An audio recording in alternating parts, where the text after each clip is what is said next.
Puji Tuhan, saudara yang dikasihi oleh Tuhan, berjumpa lagi kita pada saat ini bersama-sama.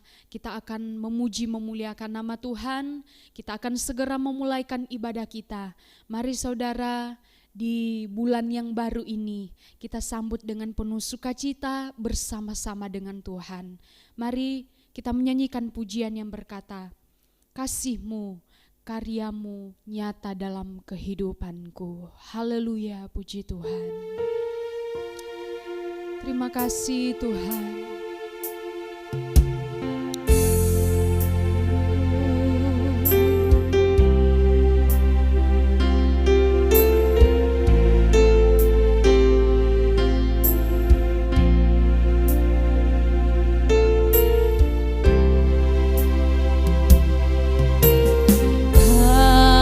Karyamu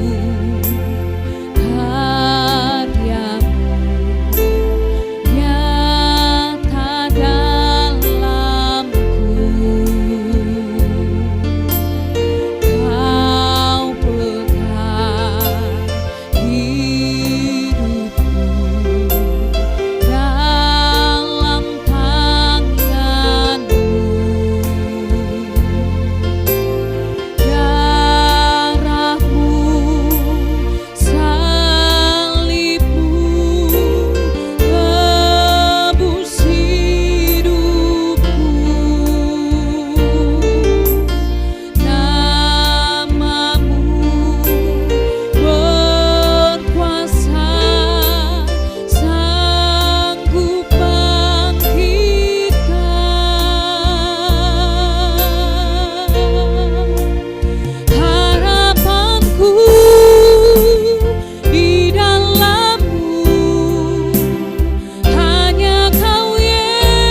pagi Tuhan, kami bersyukur memiliki Allah yang luar biasa seperti Engkau dalam kehidupan kami.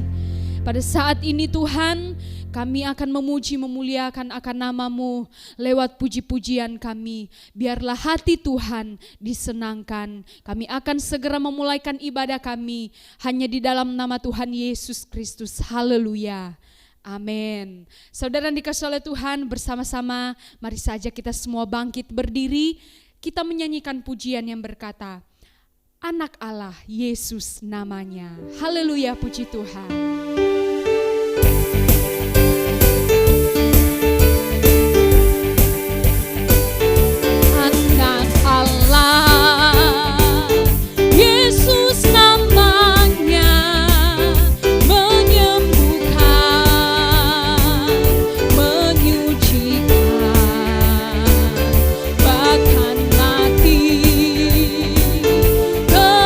Dosaku kubur kosong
menjadi satu pengakuan kami Bapa. Kami mau melayani Engkau Tuhan. Dalam setiap kehidupan kami, Engkau tidak pernah meninggalkan kami. Haleluya. Ingat kasih-Nya. Haleluya Yesus. Ingat kasih-Nya.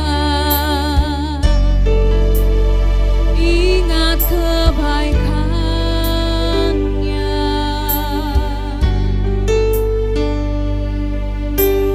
Dan anugerah-Nya selamatkanku.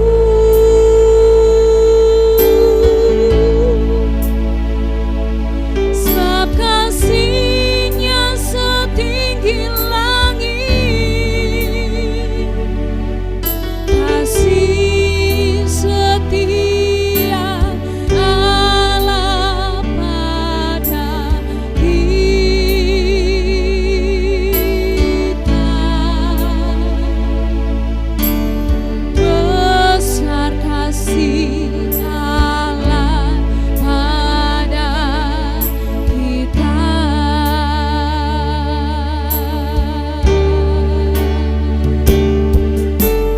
Ku takkan lupa kasih-Nya.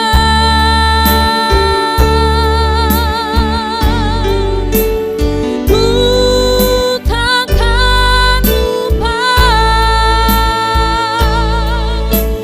anugerah-Nya. Dia penuhkan, Dia pulihkan,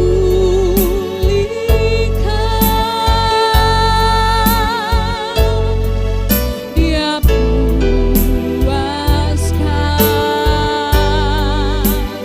hasratku.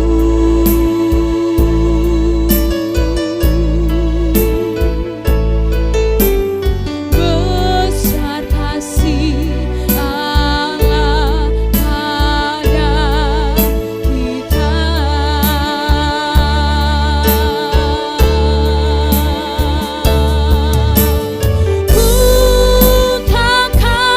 lupa kasih-Nya.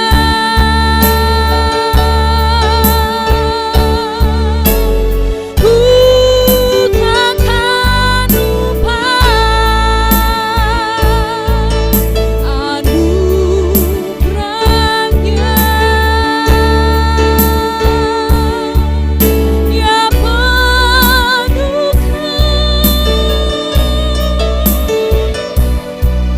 Dia pulihkan,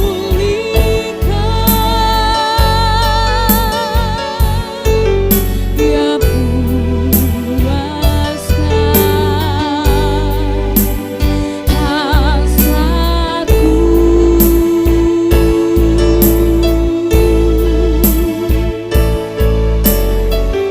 Besar kasih Allah pada kita.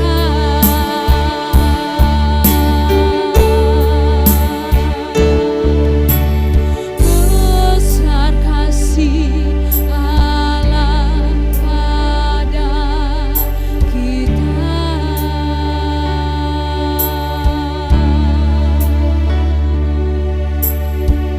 Sungguh besar kasih-Mu Tuhan. Terima kasih Tuhan Yesus. Kami bersyukur. Kami sangat bersyukur kepadamu karena kasih-Mu terlalu besar dalam kehidupan kami. Saat ini Tuhan, siaplah hati kami untuk bersama-sama mendengarkan kebenaran firman-Mu. Tuhan tolong urapi hamba-Mu, sembunyikan hamba di balik salib-Mu. Biarlah kebenaran firman-Mu boleh disampaikan sesuai seturut kehendak-Mu. Siaplah hati kami untuk mendengarkan firman-Mu dalam nama Tuhan Yesus Kristus. Haleluya. Amin. Puji Tuhan, silakan duduk saudara yang dikasihi oleh Tuhan. Waktu dan tempat saya serahkan kepada Ibu Gembala Pendeta VB. Dipersilakan.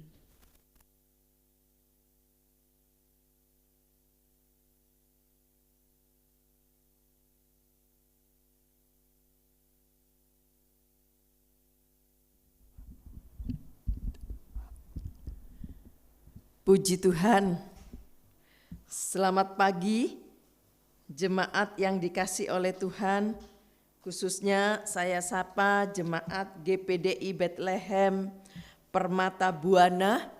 Kiranya damai sejahtera, sukacita, kekuatan dari Tuhan boleh menyertai kita bersama pagi hari ini. Puji Tuhan. Saudara dikasih oleh Tuhan, ada beberapa hal yang kembali kita akan belajar lagi. Biarlah kiranya Tuhan menolong kita bersama. Mungkin ayat-ayat ini sering kita sudah baca, tetapi saya yakin firman Allah baru setiap hari. Haleluya, puji Tuhan. Saudara dikasih oleh Tuhan, kita akan melihat beberapa kunci kemenangan, ya. Kunci kemenangan dari seorang tokoh di dalam Alkitab yang kita akan ambil, yaitu kunci kemenangan dari Daud. Ya, saudara, tak terasa ya tahun 2021 yang kita sudah lalui ya berada di awal bulan Agustus. Masih terbayang ibadah tutup tahun ya. Beberapa bulan yang lalu, sekarang kita sudah ada di bulan Agustus, di awal bulan Agustus. Dan sebentar lagi kita akan tinggalkan tahun 2021 ini. Ya. Ada yang berkata, ya, ulang tahun corona sudah berapa, mau kedua dan sebagainya. Nah, saudara, baik kita sadari maupun tidak, ya, tantangan akan hidup ini semakin berat. Ya. Alkitab sendiri menyatakan ya bahwa hari-hari ini akan semakin jahat. Kita juga menyaksikan ya berbagai cara iblis mencoba menghancurkan iman orang-orang percaya. Dengan beberapa cara iblis ingin menjatuhkan, menghancurkan iman orang-orang percaya. Melalui kebenaran firman Tuhan pagi hari ini, kita akan melihat dan belajar apa yang menyebabkan keberhasilan Daud ya menghadapi musuh terbesar Israel saat itu, yang adalah ya kita tahu adalah Goliat. Ya, saudara, kita akan lihat beberapa kunci ya kemenangan dari Daud. Yang pertama kita akan melihat dulu dalam 1 Samuel pasal 17 ayat 36 bagian A. Saya akan bacakan 36 bagian A. 1 Samuel pasal 17 ayat 36 bagian A. Baik singa maupun beruang telah dihajar oleh hambamu ini. Ya. Dan orang Filistin yang tidak bersunat itu, ia akan sama seperti salah satu daripada binatang itu. Ya. Ini yang dikatakan oleh Daud. Ya, kita akan melihat ya kunci yang pertama yang Daud katakan seperti yang dikatakan, baik singa maupun beruang telah dihajar oleh hambamu ini. Dan orang Filistin yang tidak bersunat itu, ia akan seperti salah satu dari binatang itu. Seringkali ya, pandangan kita terhadap masalah ya yang kita hadapi sangat menentukan kemenangan itu, ya. Bagaimana cara pandang kita terhadap masalah yang kita hadapi itu sangat menentukan kemenangan kita. Pandangan Daud terhadap Goliat ya, tidak seperti cara orang-orang Israel melihatnya. Ya. Dia tidak melihat Goliat secara sebagai pendekar dikatakan. Ya. Coba kita lihat dulu dalam 1 Samuel 17 di ayat 4. 1 Samuel 17 ayat 4 sampai ayat 7. 1 Samuel pasal yang ke-17 ayat 4 sampai ayat 7. Lalu tampillah keluar seorang pendekar dari tentara orang Filistin, namanya Goliat dari Gat, tingginya 6 hasta sejengkal. Ketopong tembaga ada di kepalanya dan ia memakai baju siara yang bersisik. Berat baju siara itu 5.000 sikal tembaga. Ia memakai penutup kaki dari tembaga dan di baunya ia memanggul lembing tembaga. Ayat 7. Gagang tombaknya seperti pesat tukang tenun dan mata tombaknya itu 600 sikal besi beratnya. Dan seorang pembawa perisai berjalan di depannya. Saudara, dikatakan dalam ayat ini ya, bahkan tingginya saja dikatakan 6 hasta. Waduh, ya. Saya coba lihat kamus Alkitab di belakang di Alkitab ini ada kamus di situ. Ya. 1 hasta itu dikatakan 45 cm. Ya. Saya coba kalkulator 6 kali 45 cm. Ternyata hasilnya 270 cm. Berarti 2 meter 70 cm. Bayangkan saudara ya. Tingginya 2 meter 70. Tinggi sekali. Bahkan saudara baca tadi dirinci ya. Bagaimana dikatakan apa yang digunakan, yang dipakai sangat membuat orang menjadi takut atau menjadi orang kagum melihat dia bahwa dia itu benar-benar sebagai pendekar. Ya. Tetapi saudara perhatikan, Daud menyamakan Goliat, dia tidak menganggap Goliat itu sebagai pendekar yang menakutkan, yang tinggi besar, yang mungkin sebagai raksasa. Tetapi Daud ya menyatakan Goliat ya, dia katakan sama dengan binatang yang telah dia kalahkan. Ya. Seolah-olah seperti dengan binatang yang dia sudah pernah kalahkan. Nah saudara, sewaktu kita menghadapi musuh, ya, kita tahu iblis adalah malaikat yang telah jatuh. Surat Petrus menulis, ya, dikatakan dia itu, ya, malaikat yang telah jatuh itu, iblis itu seperti singa yang mengaung-ngaung, ya, saudara, dikatakan yang mengaung-ngaung. Tetapi ingatlah bahwa Tuhan sudah mengalahkannya. Amin. Puji Tuhan. Sebagaimana ya, tanpa disadari oleh Goliat, dia sendiri juga berkata, ya, anjingkah aku ini? Maka engkau mendatangi aku dengan tongkat. Tanpa sadar dia juga berkata, ya, menyadari dirinya juga dikatakan anjingkah aku ini? Nah saudara, ketika kita menghadapi musuh-musuh ya, atau menghadapi tantangan-tantangan, masalah dalam hidup ini, peganglah prinsip Daud, seperti Daud ya, bahwa kita pasti dapat mengalahkannya ya. Sebesar apapun persoalan, sebesar apapun masalah yang sedang kita hadapi, tantangan sebesar apapun ya, kita punya keyakinan bahwa kita dapat mengalahkannya seperti prinsip Daud.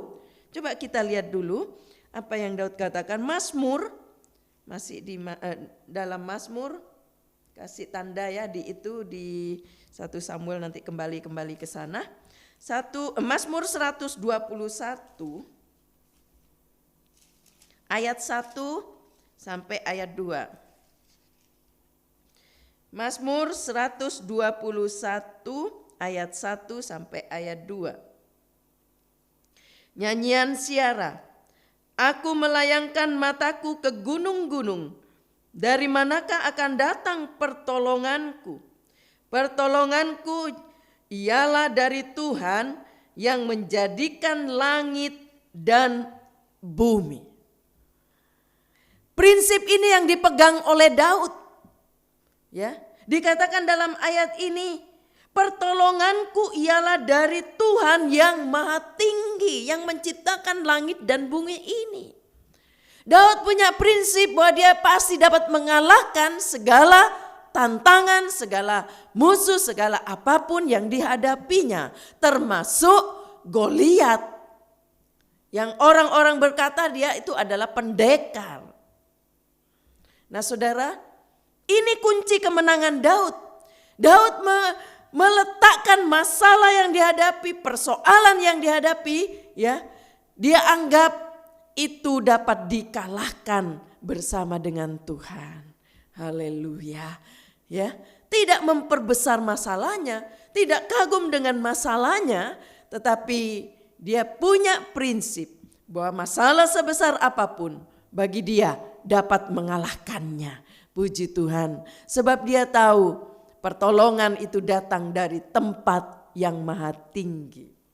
Lalu saudara, kita kembali kepada 1 Samuel, suratan 1 Samuel 17, kita akan baca di bagian B, menjadi satu kunci yang kedua bagi Daud. 1 Samuel 17 ayat 36 bagian B. Karena ia telah mencemooh barisan daripada Allah yang hidup. Dikatakan di sini, karena ia telah mencemooh barisan daripada Allah yang hidup. Ada kata di situ yang Daud akui, yang Daud katakan barisan dari Allah yang hidup. Ya. Dengan sadar Daud mengklaim bahwa dia adalah tentaranya Allah, dia barisannya Allah. Haleluya. Saudara, Daud menyadari bahwa tentara Allah, dia sebagai tentara Allah. Dan peperangan ini, ya, Daud mengakui bahwa juga adalah peperangan milik Allah.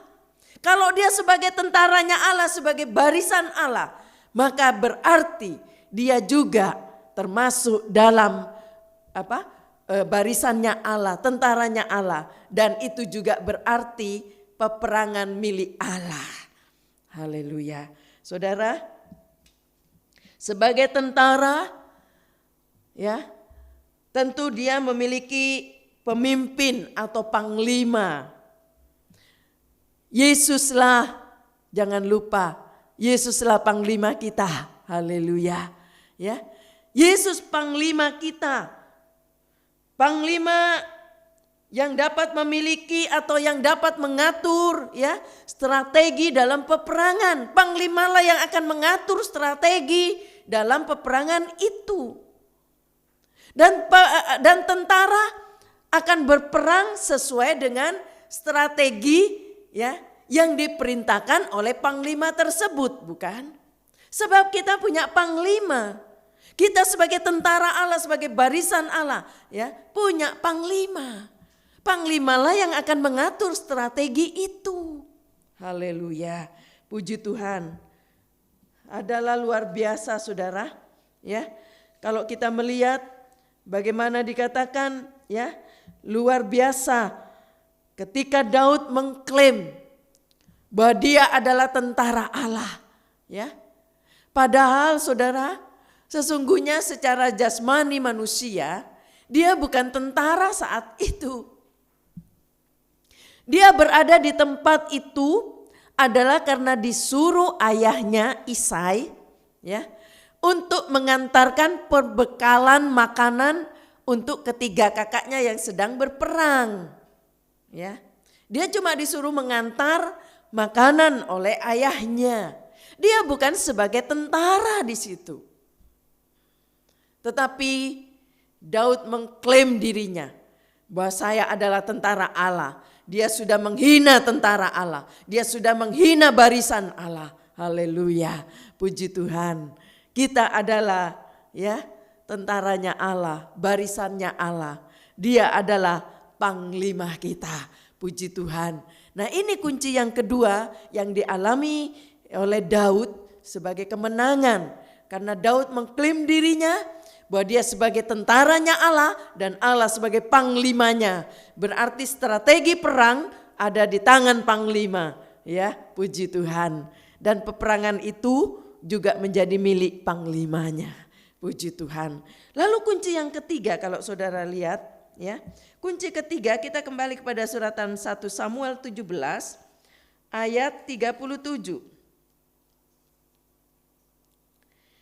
Pula kata Daud, Tuhan yang telah melepaskan aku dari cakar singa dan dari cakar beruang. Dia juga akan melepaskan aku dari tangan orang Filistin itu.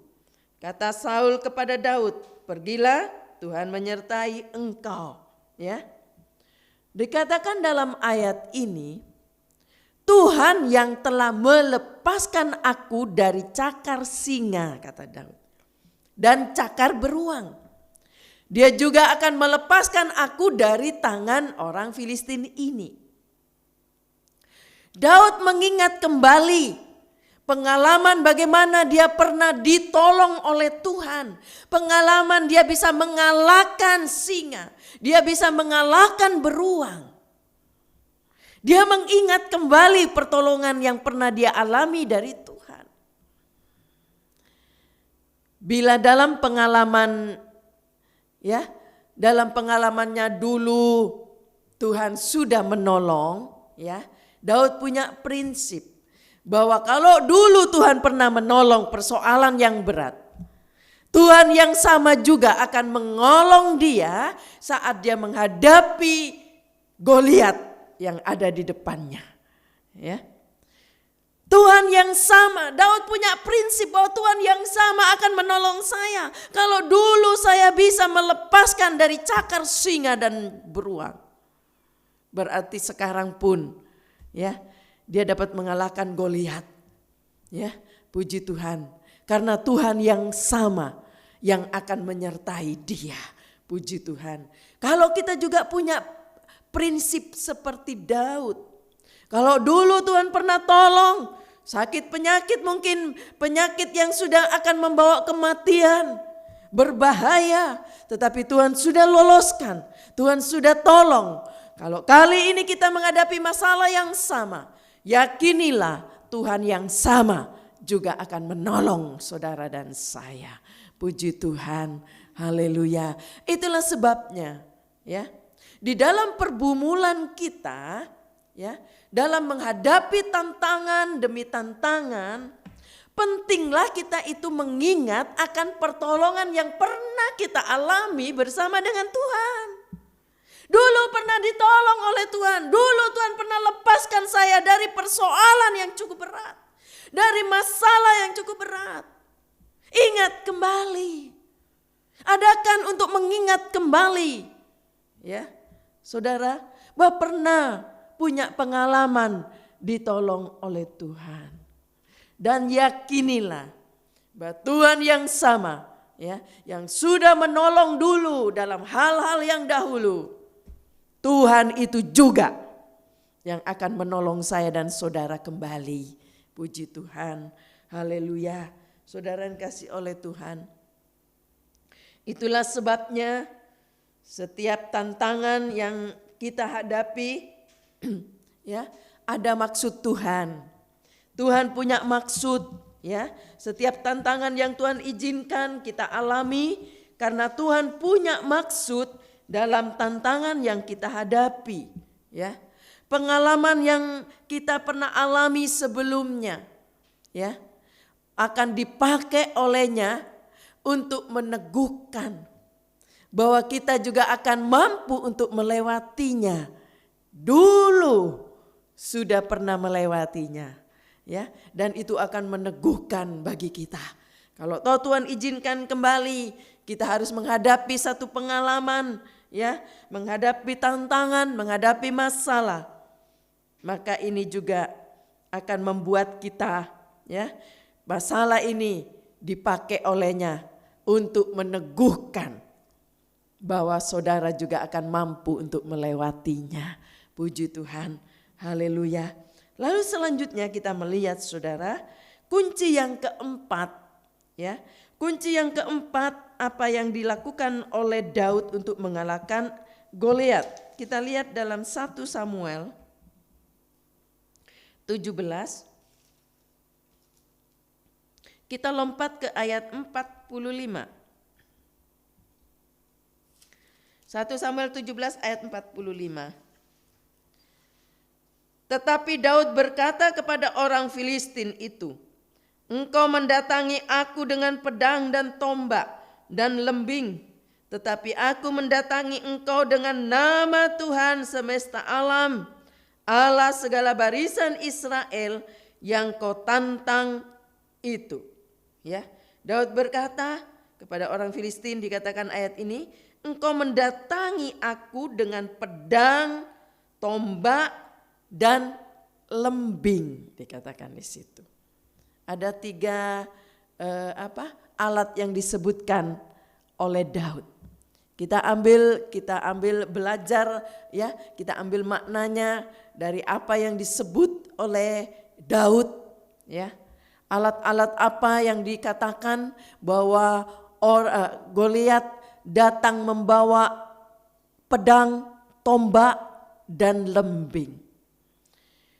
Daud menyebutkan satu persatu jenis senjata-senjata yang digunakan Goliat. Ini mengandung pengertian bagi kita, ya, bahwa pedang dipakai sebagai senjata untuk jarak pendek, bukan? Pedang nggak bisa dipakai dengan senjata sebagai jarak jauh. Kalau dia ada di 1 kilometer jaraknya, mau pakai pedang nggak bisa. Pedang hanya bisa digunakan jarak dekat, jarak pendek. Kalau kita mungkin melihat cerita-cerita, ya, bagaimana orang sedang berperang dengan tombak atau dengan pedang, ya, dengan jarak dekat dia bisa menusuk. Dipakai sebagai senjata untuk jarak pendek. Lalu dikatakan, ya, Daud juga menyebutkan jenis senjata yang dipakai, dikatakan tombak. Tombak biasanya dipakai sebagai senjata untuk jarak yang jauh, ya. Yang jauh tidak pakai pedang, tetapi pakai tombak, ya. Karena dia bisa agak jauh nyampenya, ya. Ditombak, pakai agak jauh. Dan dikatakan, ya, Daud juga menyebutkan senjata yang ketiga, dikatakan datang dengan lembing. Lembing biasanya dipakai sebagai senjata untuk jarak yang lebih jauh lagi. Kalau lebih jauh lagi pakai lembing, ya, agak jauh nyampenya. Saudara, dikatakan Daud berkata, aku mendatangi engkau dengan nama Tuhan. Ya, nama Tuhan yang kau tantang itu, kata Daud. Perhatikan yang Daud katakan, ya, yang kau tantang itu, kata Daud.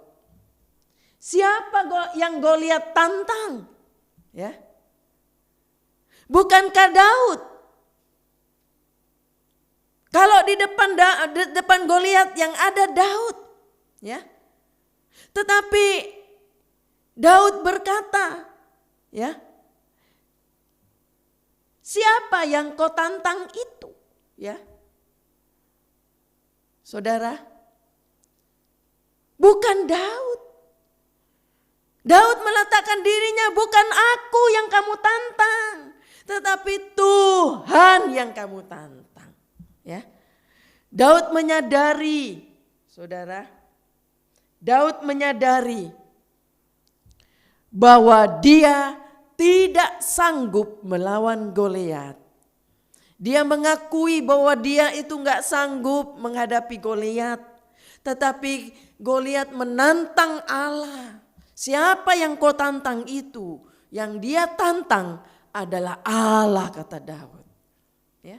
Daud menyadari bahwa dirinya itu enggak bisa apa-apa. Daud menyadari bahwa dirinya itu tidak sanggup melawan Goliat. Dia melibatkan Tuhan dalam peperangan ini. Ya. Dia melibatkan Allah. Dia berkata, siapa yang kamu tantang itu? Ya. Saudara dikasih oleh Tuhan. Kalau kita melihat di sini bahwa Daud mengakui yang ditantang itu adalah Allah yang hidup. Allah yang dia akui, puji Tuhan. Dengan cara membawa Goliat, saudara, ke dalam situasi peperangan ini, Daud mengakui bukan aku yang melawan engkau. Ingin menyadarkan Goliat bahwa yang kamu tantang itu bukan aku gak bisa apa-apa, aku gak sanggup.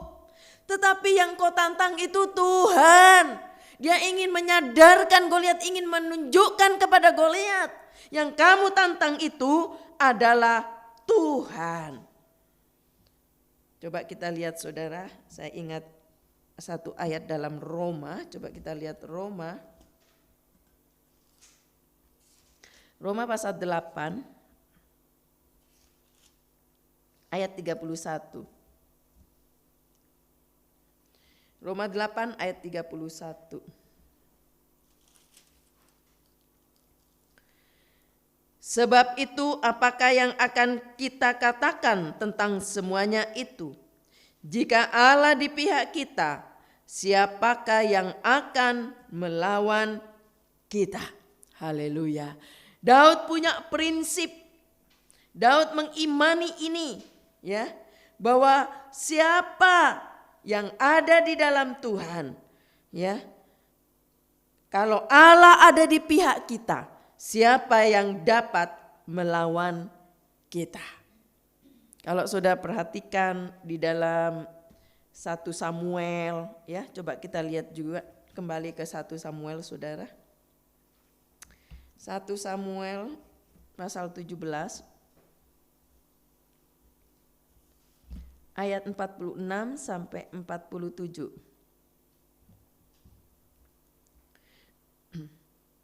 Tetapi Daud berkata kepada orang Filistin itu, engkau mendatangi aku dengan pedang dan tombak dan lembing, tetapi aku mendatangi engkau dengan nama Tuhan semesta alam, Allah segala barisan Israel yang kau tantang itu.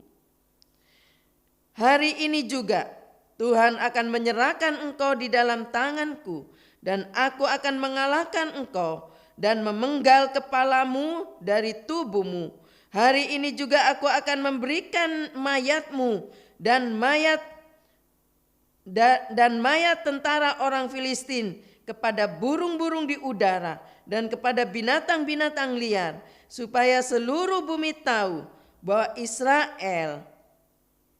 Israel mempunyai Allah. Saudara dikasih oleh Tuhan, kalau saudara perhatikan di ayat 47, di ayat 47 dikatakan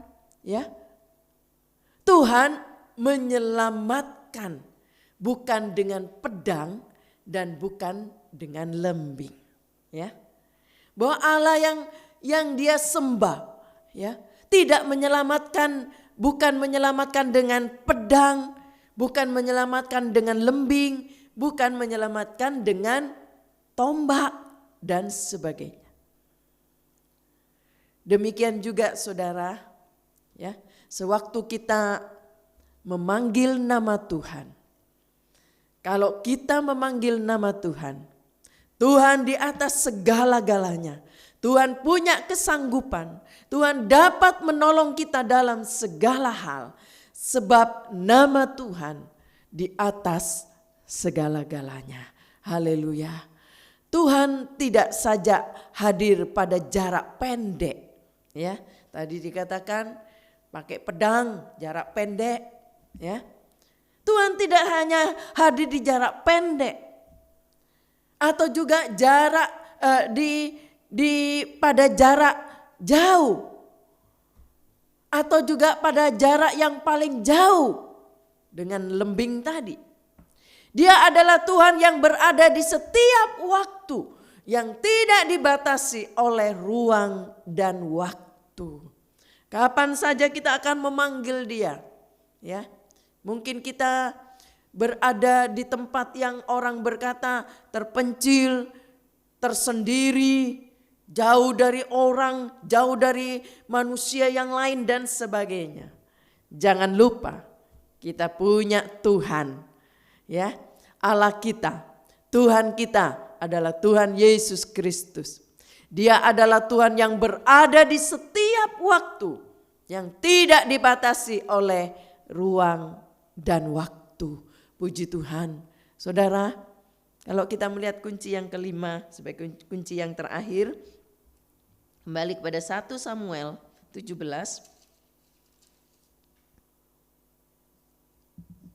ayat 48. 1 Samuel 17 ayat 48. Ketika orang Filistin itu bergerak maju untuk menemui Daud, maka segeralah Daud berlari ke barisan musuh untuk menemui orang Filistin itu. Perhatikan ayat ini, saudara. Ada hal yang menarik di sini, ya. Bagaimana sikap Daud yang menjadikan satu kunci bagi Daud untuk mengalami kemenangan, ya. Kunci inilah yang membuat Daud menang. Dikatakan ketika orang Filistin itu bergerak maju untuk menemui Daud, maka segeralah Daud berlari ke barisan musuh untuk menemui orang Filistin itu. Haleluya. Haleluya. Perhatikan di sini. Daud memiliki satu iman. Dia percaya bahwa dia akan datang membawa nama Tuhan di atas segala nama, yang sanggup mengatasi, ya, segala ruang dan waktu bagi dia, yang sanggup mengalahkan apapun, yang pernah menolong dia dulu. Dia punya iman bahwa dia akan datang dengan nama Tuhan. Tetapi Daud juga punya sikap. Dia ingat bahwa iman tanpa perbuatan itu mati. Ya, punya iman. Tetapi perhatikan ayat ini, ya. Yang menarik di sini yang dilakukan oleh Daud, maka segeralah Daud berlari ke barisan musuh. Dia tidak lari meninggalkan musuh, dia tidak sembunyi, dia tidak pergi. Tidak cuma keluar-keluar berkata aku punya iman, aku akan datang dengan nama Tuhan. Lalu setelah barisan Goliat tadi datang, seharusnya kalau dia takut Daud akan pergi sembunyi. Tetapi di sini apa yang dilakukan oleh Daud? Malah Daud segera berlari menuju ke barisan musuh itu, menemui orang-orang Filistin itu. Dia tidak lari, tetapi dia maju, menunjukkan bahwa dia punya iman. Tapi iman tanpa perbuatan adalah mati. Coba kita lihat dulu dalam Yakobus 2.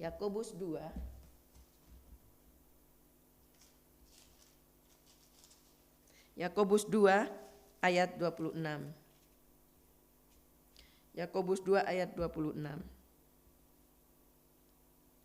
Sebab seperti tubuh tanpa roh adalah mati, demikian juga iman tanpa perbuatan adalah mati.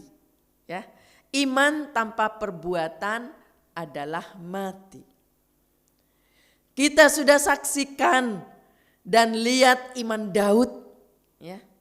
Sekarang Daud harus buktikan, tidak saja melangkah, ya,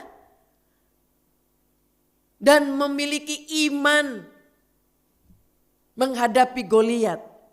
Tetapi Daud sekarang berlari ke barisan musuh, ya, untuk menemui orang-orang Filistin itu, ya. Daud ingin melangkah mempraktekkan imannya.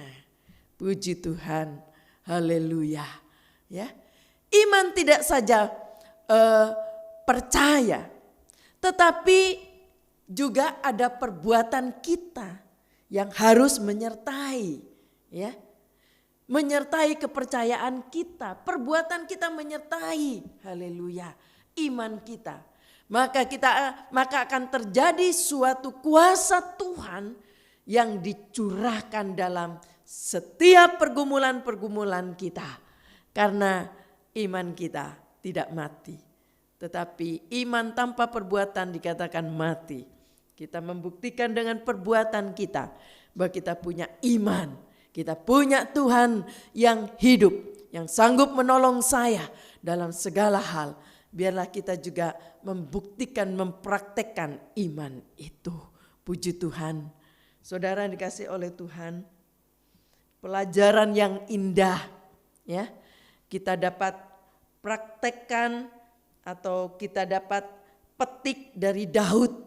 Satu pelajaran yang baik. Bagaimana Daud mengalami kemenangan karena ada 5 kunci yang dia lakukan di sini. Ya, biarlah kita mau belajar dari pengalaman Daud, kita petik dari pelajaran dari Daud. Ya, jangan takut, jangan kita takut untuk melangkah dalam iman. Puji Tuhan, haleluya. Kuasanya tidak akan pernah tercurah sebelum kita melangkah untuk berpraktek atau mempraktekkan iman kita. Ya, kuasanya tidak akan tercurah, tidak akan pernah tercurah sebelum kita melangkah, ya, untuk mempraktekkan iman kita. Puji Tuhan, Tuhan kiranya menolong kita.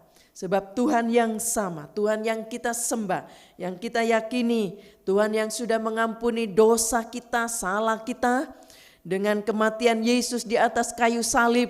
Karena untuk menebus dosa saya dan saudara, Dia ingin menebus, haleluya. Siapa yang percaya kepada Dia, dia akan diselamatkan. Bahwa Yesus mati di atas kayu salib untuk menebus dosa saya dan saudara. Bahkan dikatakan tombaknya ditusuk oleh tentara Romawi. Keluarlah air dan darah, dikatakan bilurnya. Bahwa bilur Yesus menyembuhkan segala penyakit apapun. Haleluya. Kalau kita punya iman, percaya bahwa Yesus adalah Tuhan dan Juru Selamat yang mengampuni dosa, yang dapat menyembuhkan penyakit, yang dapat menyediakan kita tempat di sorga nanti. Maka kita juga perlu mempraktekkan iman ini, melangkah. Karena kita percaya, punya iman bahwa Tuhan yang kita sembah adalah Tuhan yang hidup. Hari ini kita akan perjamuan suci. Mari persiapkan masing-masing, ya. Saudara yang di rumah yang sudah menyiapkan anggur dan roti perjamuan suci, masing-masing kita persiapkan, ya. Dan kita akan berdiri bersama-sama. Jangan dimakan dulu, jangan diminum dulu, tetapi kita akan berdiri bersama. Kita akan menyanyi sebuah pujian. Pada satu bukit jauh dari sini, siapkan hatimu, ya, untuk diberkati dengan perjamuan suci pagi hari ini. Puji Tuhan. Pada satu bukit jauh dari sini, lihat salib Tuhan berdiri. Sepotong kayu kasar, tanda dosa besar. Di sana Tuhan ku telah mati.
sebabnya Tuhan ke Golgota menebus semua dosa guna. Ku datang pada salib itu,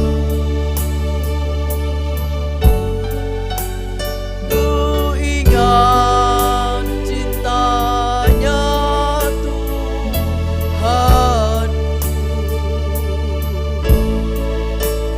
ya ku jatuh pada kakinya.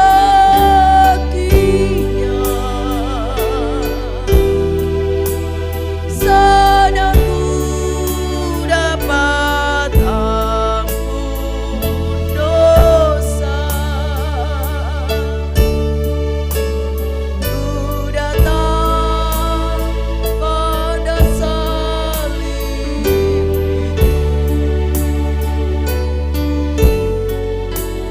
ku ingat cintanya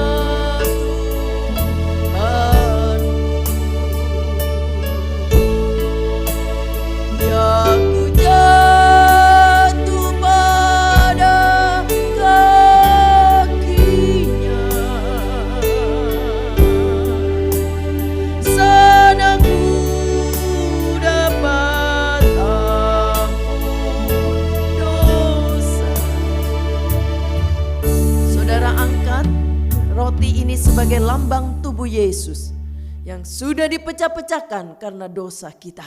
Haleluya. Jangan dimakan dulu, jangan diminum. Terima kasih Tuhan. Terima kasih kami sudah dengar firman-Mu.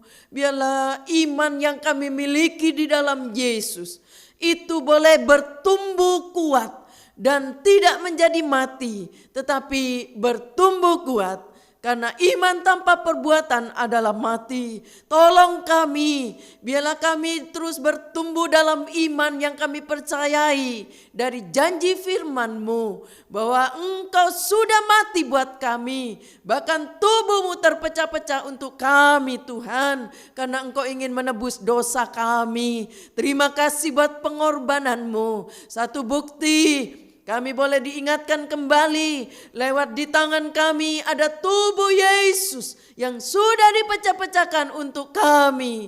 Engkau pernah mati buat kami karena Engkau cinta kami.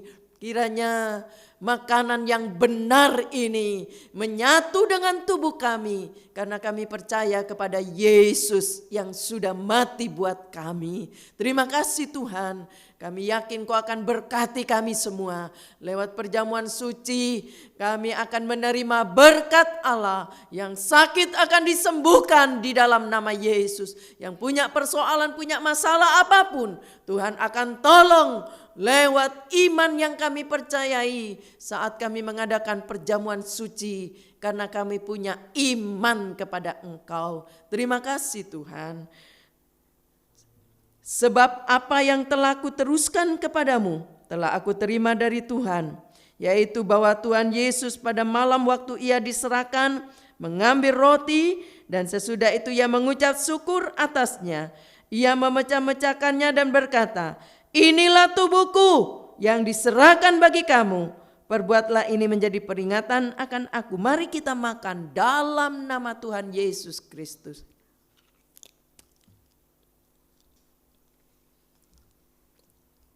Terima kasih Yesus, mari kita bersyukur.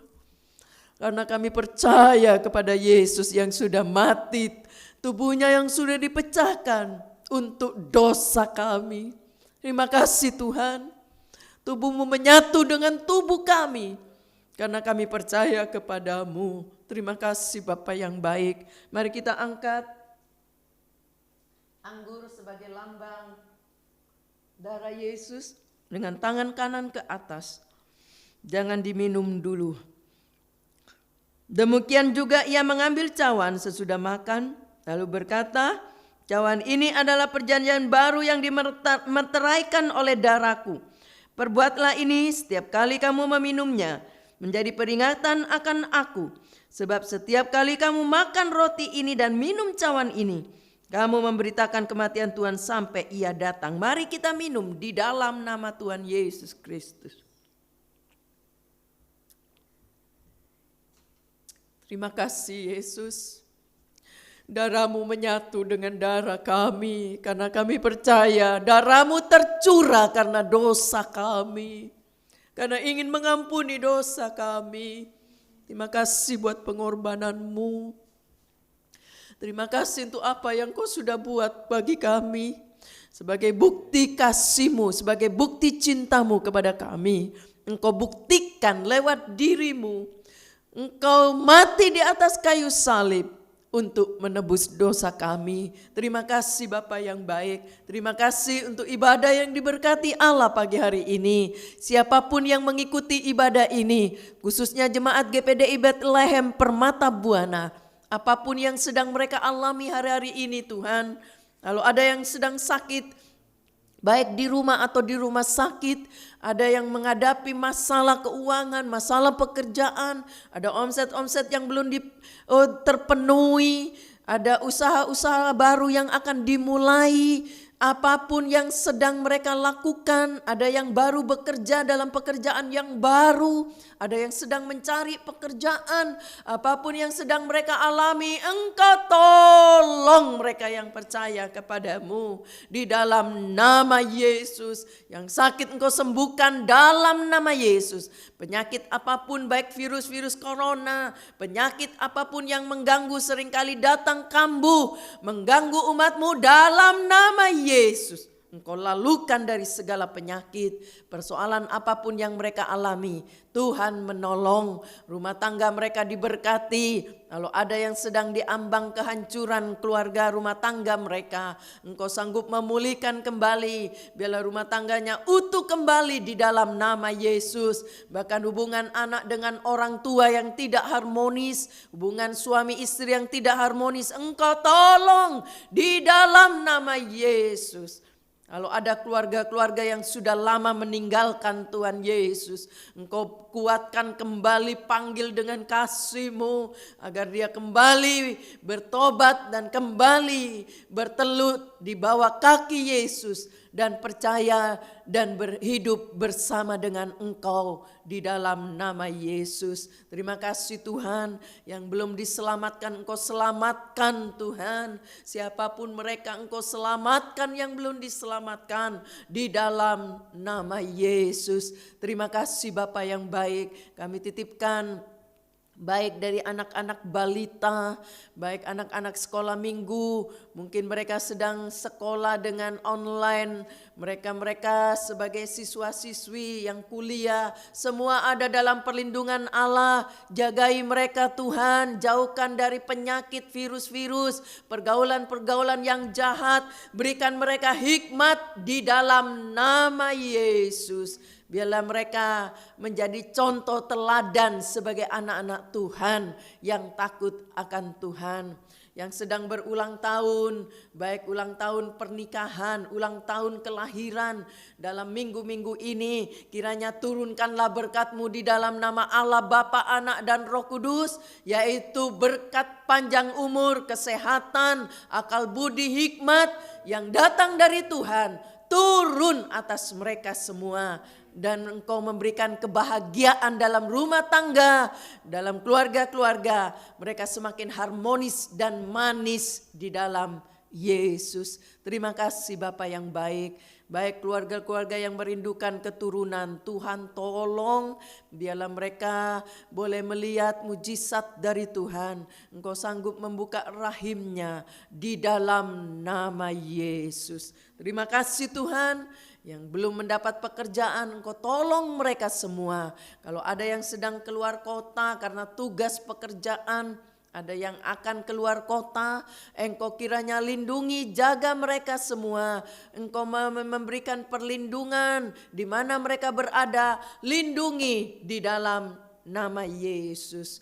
Hamba juga berdoa Tuhan, baik untuk bangsa dan negara kami Indonesia yang kami cintai, baik Bapak Presiden, Wakil dan seluruh aparat negara, Mampukan mereka, sanggupkan mereka bertugas dalam tugas yang berat ini. Engkau juga tolong Tuhan, Engkau pulihkan kembali keadaan Indonesia, pulihkan segala sesuatu, dan Engkau juga menolong sehingga wabah ini sesuai dengan kehendak Tuhan boleh berlalu sesuai dengan kehendak-Mu di dalam nama Yesus. Mampukan, sanggupkan mereka-mereka hamba-hamba Tuhan, keluarga-keluarga hamba Tuhan, anak-anak Tuhan. Mungkin ada yang sedang berduka karena ada orang yang dicintai.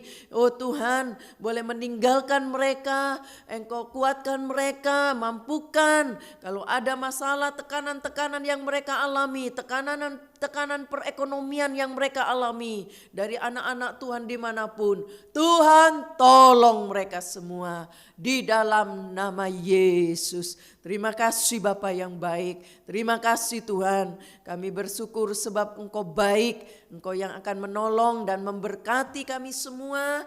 Baik juga kami berdoa khusus untuk para tetangga kami sebelah kiri, muka belakang dan sekitarnya, seluruh komplek Permata Buana ini, dari Bapak Lurah, Bapak RT, Bapak Camat, biarlah Tuhan Engkau kiranya memberkati mereka semua. Berilah berkat Allah turun atas mereka.